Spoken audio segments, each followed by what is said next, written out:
নমস্কার, আমি কুন্তলা। আমার একটি নতুন দুপুরের গল্পের ভিডিওতে আপনাদের সবাইকে স্বাগত জানাই। সকাল থেকে বৃষ্টি হচ্ছে, ঝুম বৃষ্টি যাকে বলে। থেমে থেমে থেকে থেকে বৃষ্টি হচ্ছে, তাই ভাবলাম কি করা যায়। ফ্রিজে একটু চিংড়ি মাছ ছিল, সঙ্গে পাবদা মাছ ছিল। সবজি কাটাকাটির ঝামেলা কোনো কিছু করতে ইচ্ছে করছিল না, যেহেতু অন্য আরও অনেক কাজ ছিল। তাই ভাবলাম ঠিক আছে, শর্টকাট মেথডে পাবদা মাছের ঝাল করি আর আলু চিংড়ি ভাজা করব। পাবদা মাছ ভাজবো বলে আমি কড়াইতে একটুখানি তেল দিয়ে নিয়েছি এবং তেলের মধ্যে নুন হলুদ দিয়ে তারপরে পাবদা মাছগুলো ছেড়ে দিয়েছি। যেহেতু পাবদা মাছ ফুটতে থাকে তাই একটু ঢাকা দিয়ে নিয়েছি। আলুগুলো আমি সাধারণত এয়ার ফ্রায়ারে ফ্রাই করে নিই, তাতে আমার অনেকটা সময় বাঁচে, দাঁড়িয়ে থেকে ভাজাভুজির ঝামেলাটা কমে যায় এবং তেল ছাড়া শুধুমাত্র অয়েল ব্রাশ করেই আমি এয়ার ফ্রায়ারে আলুগুলো ভেজে নিই। সেটা যে কোনো তরকারিতে দেওয়ার সময়ই আমি তাই করি। আচ্ছা, আপনারা আমাকে সবসময় এই একটা মাত্র প্যানেই রান্না করতে দেখেন, কারণ এই প্যানটা এত বেশি কমফোর্টেবল যে এটা ছাড়া রান্না করতে গেলে আমার খুব অস্বস্তি হয়, সেজন্যই এটাতে রান্না করি। আর ইন্ডাকশানে রান্না করতে দেখেন, ইন্ডাকশানে রান্না করতে করতে আমি এতটাই অভ্যস্ত হয়ে পড়েছি, আমার মনে হয় গ্যাস থেকে ইন্ডাকশানে রান্নাটা খুব বেশি তাড়াতাড়ি হয়। মাছগুলো ভেজে নিয়েছি, উঠিয়ে নিলাম এবং এবার তেলের মধ্যে আমি তেলটাও কিছুটা কমিয়ে নিয়েছি, যেহেতু মাছ ভাজার জন্য যথেষ্ট তেল দিয়েছিলাম। একটুখানি পেঁয়াজ, কাঁচা লঙ্কা কুচিয়ে নিয়েছি চপারে।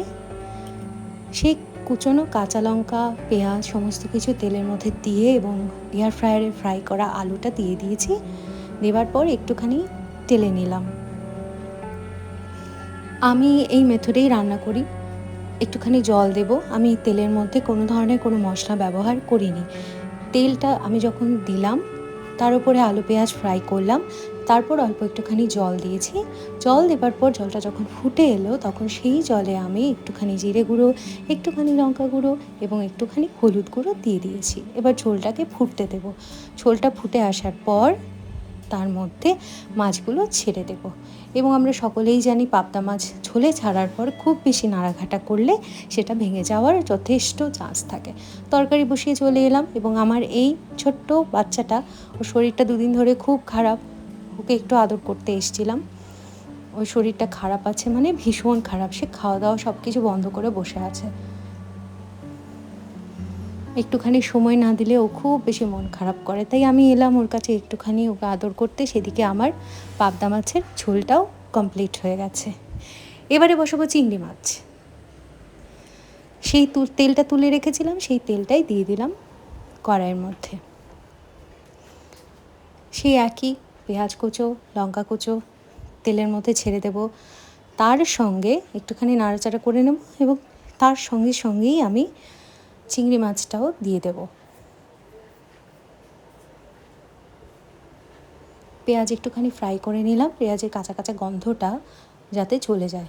চিংড়ি মাছগুলো দিয়ে দিলাম এবং চিংড়ি মাছগুলো এর সঙ্গে ভালো করে আমি ভেজে নেব। চিংড়ি মাছের কাঁচা কাঁচা গন্ধটাও চলে যাবে, একটু ফ্রাই হবে। তারপর এয়ার ফ্রায়ারে ভেজে রাখা আলু সেটা দিয়ে দেবো। লম্বা লম্বা করে আলু কুচিয়েছিলাম, সেটা এয়ার ফ্রায়ারে দিয়ে অয়েল ব্রাশ করে নিয়েছি। যেহেতু ভিডিওটা আমি অনেক বেশি স্পিডে ফাস্ট ফরওয়ার্ড মোডে করে দিয়েছি, সেই জন্য খুব তাড়াতাড়ি মনে হচ্ছে রান্নাটা। মাঝে মাঝে মনে হয় উফ, এত তাড়াতাড়ি যদি সত্যিই কাজগুলো করা যেত তাহলে কতই না ভালো হতো বলুন। এবার নিজেরা যে ধরনের মশলা দিতে চান, আমি এখানে শুধুমাত্র লঙ্কা গুঁড়ো আর একটু হলুদ দিয়েছি, আর কোনো কিছুই দেব না। এবার ভালো করে তেলে তুলে ঢাকা দিয়ে নেব একটু, ব্যাস হয়ে গেল চিংড়ি মাছ রেডি। এই ছিল আমাদের দুপুরের আজকের মেনু, পাবদা মাছের ঝোল এবং চিংড়ি মাছ। সবাই ভালো থাকবেন। আরও একটি নতুন ভিডিও নিয়ে আপনাদের সামনে খুব তাড়াতাড়ি চলে আসব। টাটা।